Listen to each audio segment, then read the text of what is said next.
from Fargo and serving you on TV, online, and on the go. This is Valley News Live at 6.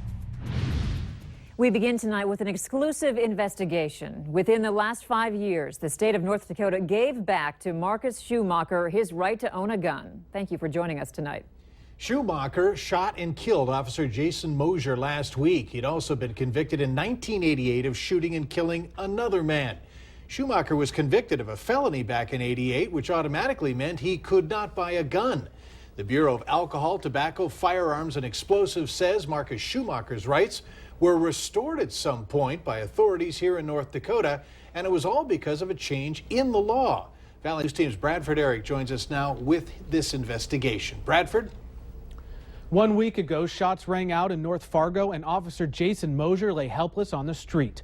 Many of you have been asking, as a convicted felon, how did Marcus Schumacher get the gun that killed Officer Mosier? I spoke with the ATF this afternoon. The ATF confirmed to me they have been investigating how Schumacher was able to get a gun. Since he was convicted of a felony, he should have been prohibited from purchasing one. They tell me that at some point Schumacher petitioned in district court to have his rights restored, and that petition was approved. This was made possible because of a change to the North Dakota Century Code in 2011.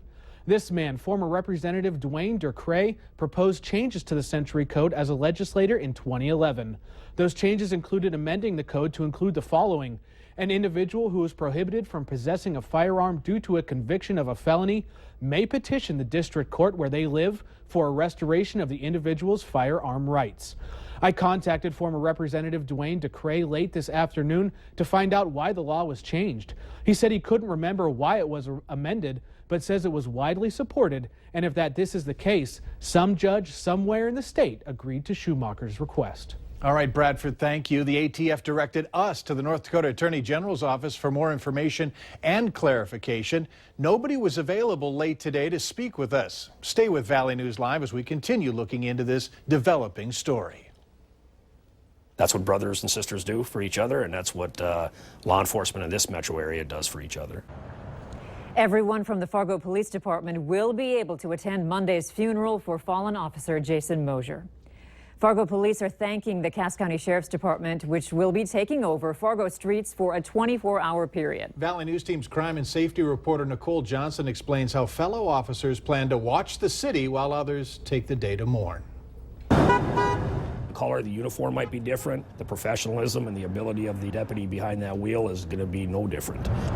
You won't be seeing any Fargo police officers pulling people over on Monday. We have called in everybody. If you're everybody, it's a work on that Monday. It's a work day for everybody. Rather, Cass County Sheriff deputies and West Fargo officers are stepping in. Our way of mourning Jason is to be able to make all of this happen for everybody else, and to all of us. I can't think of a greater honor than to make this happen for them.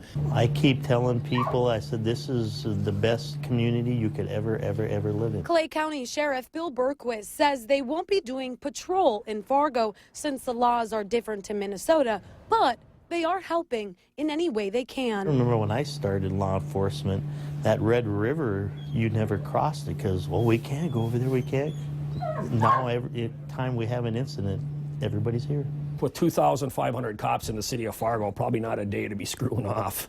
But in all seriousness, I would say that, that day, if anybody thinks because the Fargo PD's attentions are going to be diverted anywhere else, the Cass County Sheriff's Office, that's also our jurisdiction, and we are going to be filling every beat. We're going to be filling every car that they would normally have filled. So that every officer and every employee can show up for support.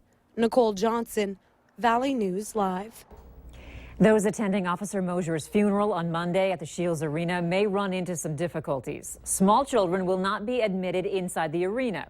32nd Avenue will be shut down to the public from Veterans Boulevard to 45th Street South for the procession, which you won't be able to see if you're at the funeral. Fargo police advise paying your respects in other ways. It is going to be streamed. They can watch from home. They should, by that time, have the processional route. They can line up along the processional route. The funeral will be broadcast live on KVLY as well as online at valleynewslive.com. West Fargo, and Moorhead Public Schools will not be canceling classes on the day of Officer Mosier's funeral. If a student or faculty member wants to attend the funeral, they'll need to go through the normal procedures to be excused. A family friend of Jason Mosier says at least 5 people are being helped thanks to his organ donation. Drew Schwan has been a friend of Mosier's since they were 10 years old and says the organ donation recipients range in age from 26 to 61. Most had been on a waiting list for at least a year, and more people could be helped. Schwan says other usable tissues include blood vessels, bones, bone marrow, cartilage, eyes, and skin. Temps were near 40 today, but that wind sure took away from the warm day. Let's head over to Hutch Johnson to see what we can expect tonight. Hutch? I expect the gusty winds to continue for many areas during the overnight as we take a look at an icy mess in northeast portions of Minnesota and a mixed bag of wintry precipitation moving along the Montana border as well. Fog in the middle. We have a wind advisory for our southwestern counties as we go through the overnight, and tomorrow gusts could reach 50 miles per hour or higher, and our westernmost counties could also see some overnight fog. Those are our concerns this evening as temperatures remain steady. The wind remains high. Tomorrow morning, rain, sleet, snow. Where will it fall and what can you expect? Your forecast is in a few moments. All right, thanks, Hutch. A local hockey standout was sentenced today for having sex with an underage girl. Under a plea deal, Jacob Dittmer pleaded guilty to criminal sexual conduct in the 3rd degree. Dittmer was sentenced to 5 years of supervised probation today. If he violates that probation, he could face 15 months in prison. He has already served 60 days in the local jail.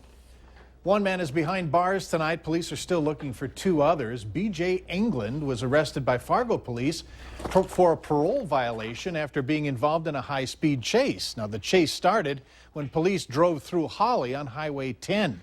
Multiple crews assisted and attempted to stop the car with stop sticks. The chase was called off when the vehicle entered North Dakota. It was later found empty, and a search began in North Fargo for England and the others. He was arrested later, not for driving the vehicle, but, as we said, for parole violation. A UND student is leading the charge for a vote to fully legalize marijuana in North Dakota. There's now the possibility that voters could be voting on 2 separate measures this fall. One to legalize marijuana for medical use. The other would fully legalize it, including for recreational use. Valley News Team's Neil Carlson shows us what's happening. 23 states and the District of Columbia have laws that legalize marijuana in some form. 4 states have already fully legalized it, including its recreational use: Alaska, Oregon, Colorado, and Washington. UND student David Owen wants to add North Dakota to this list, in part to protect more young people from a felony record. If you possess a gram of marijuana, congratulations, you are a felon. And you will never really be able to get a good job, because felons don't get good jobs. I mean, no white-collar business wants to have felons on its staff.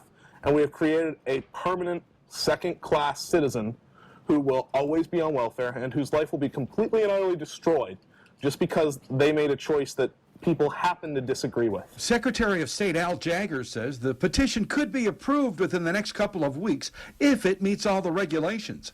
Then organizers would have until July to gather the needed signatures and get the measure on the November ballot. To amend the state law, the number of signatures they need is 13,452. And they would have to submit those petitions to our office prior to midnight on July 11th.